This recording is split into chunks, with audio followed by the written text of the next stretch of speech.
नमस्कार दोस्तों, हर्षित द्विवेदी एजुकेशन में आपका स्वागत है। मेरा नाम है विनीत सागर। डेली वन लाइनर्स और एग्जाम्स 10 सितंबर 2022 आज के इंपॉर्टेंट वन लाइनर्स कौन कौन सा है चेक करते हैं। सबसे पहला, vice president releases Arabic version of Majma ul Bahrain of Mughal prince Dara Shikoh. सबसे पहले दारा शिको के बारे में कुछ basic details. Dara Shikoh was the eldest son and heir apparent of the Mughal emperor Shahjahan. देखिए, मुगल एम्परर शाहजहान का एल्डेस्ट सन और हेयर अपैरेंट थे दारा शिको। हेयर अपैरेंट का मतलब क्या होता है? Next successor. ओबीसी बात है दोस्तों, एल्डेस्ट सन ने तो हेयर अपैरेंट होना ही था। And Dara was designated with the title पाद शहादा ई बुजुर्ग मर्तबा। इसका मतलब होता है प्रिंस ऑफ हाई रैंक। 1657 में शाहजहान का डेथ होता दोस्तों। वैसे अगला एम्परर बनना था दारा शिको को, पर दारा शिको का younger brother prince Muhiuddin, later the emperor Aurangzeb. Emperor Aurangzeb का बचपन का नाम था प्रिंस मुहिउद्दीन। तो प्रिंस मुहिउद्दीन दारा शिको को डिफीट करते हैं। फाइनली 1659 में he was executed on Aurangzeb's order in a bitter struggle for imperial throne. तो देखिए, थ्रोन के लिए स्ट्रगल में एम्परर औरंगजेब दारा शिको को एग्जीक्यूट भी करता है 1659 को। Now vice president Arabic version of Majma ul Bahrain release किया है दोस्तों। वैसे दारा शिको एक ऑथर भी थे, स्किल्ड पोएट थे, संस्कृत स्कॉलर भी थे। तो इनका एक फेमस किताब है दोस्तों, मजमा उल बहरीन। तो मजमा उल बहरीन का अरबिक वर्जन रिलीज किया है वाइस प्रेसिडेंट जगदीप धनकर। Now in this book Majma ul Bahrain, Dara Shikoh listed one by one all the commonalities between Hinduism that is Vedanta and Islam that is Sufism। तो देखिए, हिंदुइज्म एंड इस्लाम में क्या क्या कॉमनैलिटीज है ये सब दारा शिको ने लिस्ट किया इस किताब में। And he came to the conclusion that the difference between Islam and Hinduism is only verbal. तो देखिए, इस्लाम एंड हिंदुइज्म में ज्यादा कोई डिफरेंस नहीं, ओनली वर्बल डिफरेंस है, ये दारा शिको ने बोला था। तो मजमा उल बहरीन को अरबिक में ट्रांसलेट किया है श्री अमर हसन। अब दोस्तों आपसे एक सवाल है, नई दिल्ली में करीब 4-5 साल पहले एक रोड का नाम चेंज करके दारा शिको रोड कर दिया गया था। तो दारा शिको रोड का पहला नाम क्या था? एक क्लू में दूंगा, he was one of British India's viceroy. अगला है, south red eared slider turtle poses threat to Indian biodiversity. Recent study से यह पता चला है south red eared slider turtle poses threat to Indian biodiversity. ये देखिए दोस्तों, ये है साउथ रेड-ईयर्ड स्लाइडर टर्टल। इसका ईयर साइड में रेड कलर दिख रहा है, इसलिए इसे रेड-ईयर्ड स्लाइडर टर्टल बोलते हैं। ये बेसिकली एक इन्वेसिव स्पीशीज है। इन्वेसिव स्पीशीज का मतलब क्या होता है? ऐसा एक स्पीशीज जो एक पर्टिकुलर कंट्री के लिए एंडेमिक नहीं होगा, मतलब उस कंट्री से बिलोंग नहीं करता होगा, उसे इंट्रोड्यूस किया जाता है। डिलिबरेटली भी इंट्रोड्यूस किया जाता है, गलती से भी पहुंच सकता है। गलती से कैसे पहुंचता है? देखिए, आजकल ग्लोबलाइजेशन का जमाना है, कंट्रीज के बीच में गुड्स ट्रांसपोर्टेशन होते हैं, तो उन कार्गो शिप्स में गलती से भी ये स्पीशीज दूसरे कंट्री में पहुंच सकता है। कुछ केसेस में डेलिबरेटली इंट्रोड्यूस किया जाता है, ठीक है। पर ऐसे स्पीशीज जब उस कंट्री के नेटिव स्पीशीज के लिए खतरा बन जाता है ना दोस्तों, उसे इन्वेसिव स्पीशीज बोलते हैं। तो ये जो साउथ रेड-ईयर्ड स्लाइडर टर्टल है, ये हमारे देश के जो नेटिव स्पीशीज के लिए थ्रेट बन चुका है, ठीक है।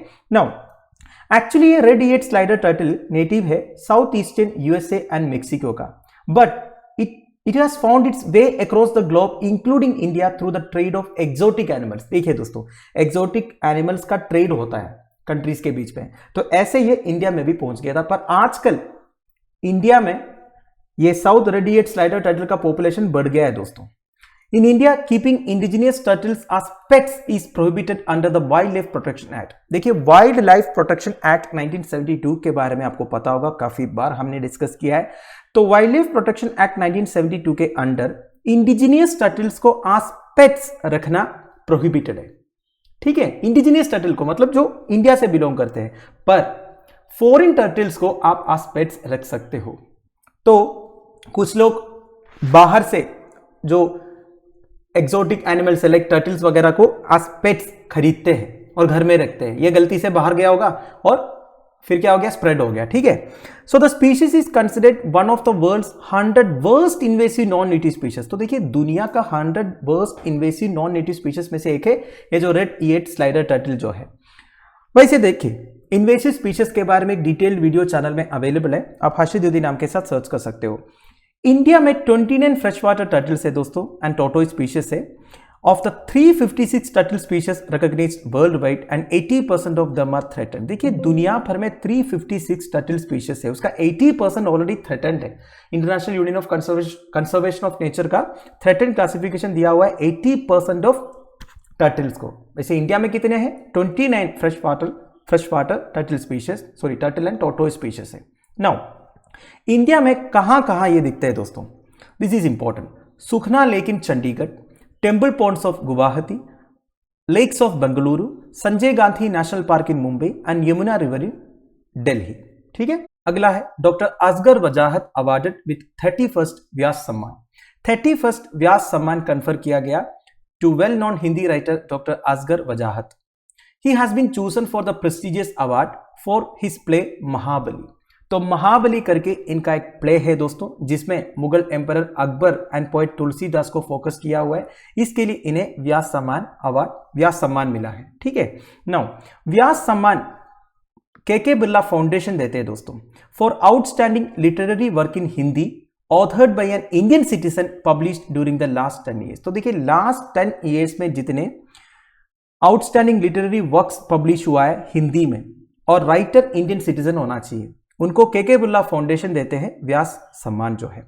4 लाख रुपीस कैश प्राइज है along with a citation and a plug.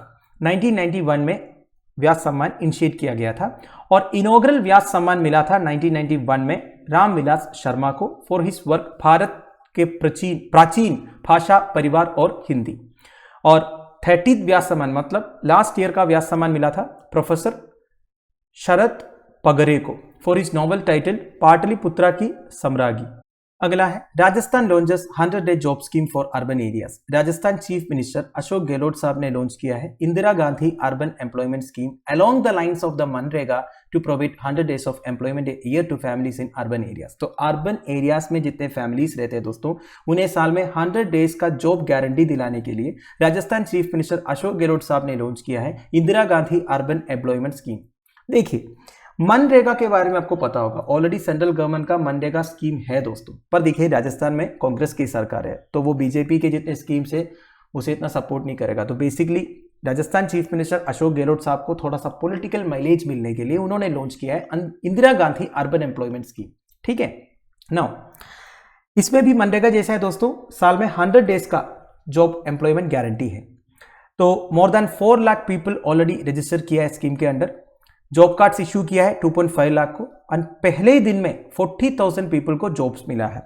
तो देखिए इस पर्टिकुलर स्कीम के अंडर कुछ पर्टिकुलर प्रोजेक्ट्स को एम्फोसिस दिया जाएगा, जैसे कि projects on environment protection, water conservation, heritage conservation, maintenance of gardens etcetera. और देखिए जितने एनक्रोचमेंट है, इलीगल साइन बोर्ड्स है, होर्डिंग्स एंड बैनर्स है, उसे रिमूव करने का काम भी इन लोगों को दिया जाएगा। और देखिए सैनिटेशन, क्लीनलीनेस, ये सबसे रिलेटेड भी प्रोजेक्ट्स को अंडरटेक करते हैं। At the same time Mahatma Gandhi national rural employment guarantee act 2005 के बारे में भी डिस्कस करते हैं दोस्तों। Indian labour law and social security programme है और इसका ऑब्जेक्टिव है to guarantee the right to work. देखिए it provides a legal right for 100 days of employment in every financial year. अब देखिए दोस्तों rural household at least 1 member of the family को every financial year में 100 days का employment guaranteed है मनरेगा के under. अगर किसी को एम्प्लॉयमेंट नहीं मिल रहा है तो उन्हें अनएम्प्लॉयमेंट अलाउंस भी मिल जाएगा। मतलब देखिए अगर मुझे मनरेगा के अंडर काम चाहिए तो मैं अप्लाई करूंगा, अप्लाई करने के 15 दिन के अंदर अगर मुझे काम नहीं दे पाया तो क्या है, मुझे अनएम्प्लॉयमेंट अलाउंस मिल जाएगा। और मिनिस्ट्री ऑफ रूरल डेवलपमेंट इस स्कीम को इंप्लीमेंट कर रहे हैं दोस्तों। And the social audit of MNREGA works is mandatory. देखिए मनरेगा में पैसे इन्वॉल्व है, डायरेक्ट डेबिट ट्रांसफर होता है, बेसिकली जो वर्कर्स है उनके अकाउंट में पैसे आ जाता है। तो जितने फिनेंशियल स्टेटमेंट्स वगैरह उसका प्रॉपर ऑडिट होता है और सोशल ऑडिट भी होता है। सोशल ऑडिट का मतलब क्या होता है, वही है दोस्तों स्टेट ने जो एक्सपेंडिचर रिपोर्ट किया होगा मनरेगा के अंडर, ये टैली किया जाएगा actual money spent on the ground से, इसे सोशल ऑडिट बोलते हैं। अगला है human organ transportation drone. Union minister for road transport and highways Nitin Gadkari साहब ने अनवील किया है India first prototype of drone transportation of human organs to facilitate quick organ transplant in hospitals. देखिए ऑर्गन ट्रांसपोर्टेशन की बात हो रहा है, क्या होता है ऑर्गन ट्रांसपोर्टेशन? बेसिकली देखिए अगर किसी का डेथ होता है, बेसिकली मान लीजिए किसी का एक्सीडेंट डेथ हुआ तो हो सकता है उस पर्सन का ब्रेन डेथ हुआ होगा, मतलब डॉक्टर्स ने डेथ डिक्लेयर किया होगा, पर यह भी तो हो सकता है उस पर्सन का कुछ और ऑर्गन्स जो है, इंटरनल ऑर्गन्स जो है अभी भी काम कर रहा होगा, जैसे कि हार्ट हो गया, किडनी हो गया, तो उस ऑर्गन को ट्रांसप्लांट किया जा सकता है दूसरे कोई बॉडी में जिनको जरूरत है उनके शरीर में ट्रांसप्लांट किया जा सकता है। उसके लिए जो डाइड पर्सन है उनके इमीडिएट फैमिली मेंबर्स का कंसेंट चाहिए होता है। तो देखिए, जब भी इस तरह का ऑर्गन ट्रांसपोर्टेशन होता है दोस्तों, बेसिकली एक शरीर से ऑर्गन निकाल के दूसरे शरीर में फिट करने वाला जो प्रोसेस है ये बहुत जल्दी करना होता है, ठीक है, नहीं तो वो भी मर जाएगा, ठीक है। तो नॉर्मली ये एयरक्राफ्ट से ट्रांसपोर्ट करते हैं, पर एयरक्राफ्ट से कहां तक आएगा? ओनली एयरपोर्ट तक आएगा। एयरपोर्ट से हॉस्पिटल तक आजकल लेके जाते हैं बाई रोड। इसके लिए हमारे ट्रैफिक के हिसाब से बहुत टाइम लग जाता है। ऐसा भी केसेस हुआ है ट्रांसपोर्टेशन में उस ऑर्गन का डेथ हुआ हो।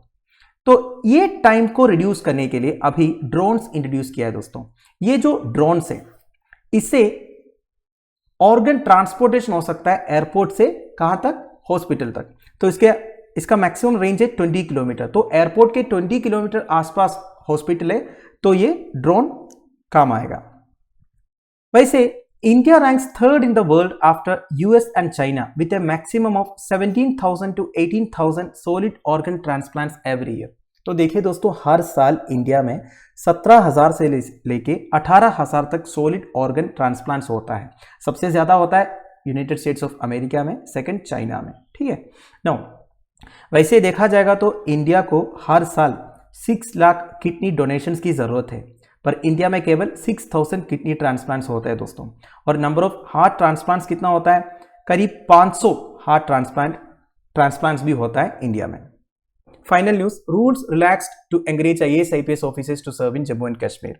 सेंटर ने नॉर्म्स को रिलैक्स किया है all India services and other central services officers को एंकरेज करने के लिए जम्मू एंड कश्मीर में पोस्टिंग के लिए।